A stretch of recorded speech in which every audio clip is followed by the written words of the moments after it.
I was the textbook definition of a Velcro girlfriend. If I could have spent 24 hours a day physically fused to my boyfriend's side, I would have. I was in the middle of my nightly routine, clinging to his neck and begging for one more goodnight kiss, when a flicker of strange, translucent text drifted across my vision like a live stream comment section. Is this side character actually brain dead? Can't she see the lead is doing a tactical lean back? For real, he doesn't even want to touch her. He only dated her to keep the crazy fans away. She really thinks she's the love of his life? Delusional. Almost there, guys. The real heroine is about to make her entrance. Our little stage 5 clinger is getting the boot any minute now. I stared at the floating words, my heart dropping into the pit of my stomach. My fingers, which had been laced tightly behind Cade's neck, slowly began to lose their grip. In the next second, Cade lifted his head. His eyes were dark, shadowed with a touch of the irritation that comes from being interrupted. His voice was a low, honeyed rasp. Why'd you stop? My heart gave a violent squeeze. My eyes darted around the room, unable to meet Cade's gaze.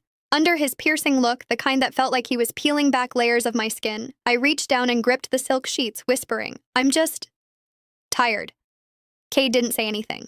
He just watched me for a long beat, probably trying to figure out if I was glitching. After a moment, he rolled over, his back to me. His voice was flat, impossible to read. Then sleep. Staring at the broad, cold expanse of his back, I felt like I'd just swallowed a mouthful of ash. It was bitter and suffocating.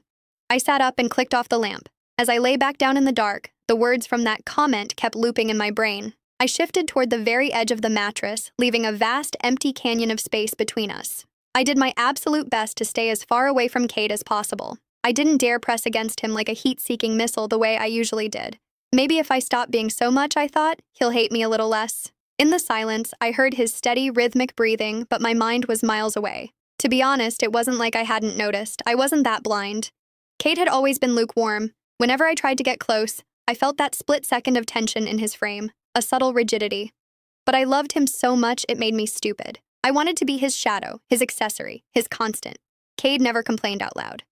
But looking back, those tiny furrows between his brows, the way his jaw tightened, they were all flashing red lights.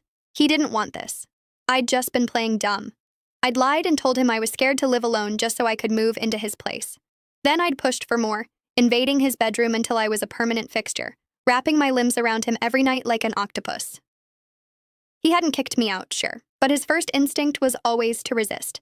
I'd just been so desperate to be with him that I'd filtered out the truth. Now it seemed the comment was right. The air in the room felt heavy.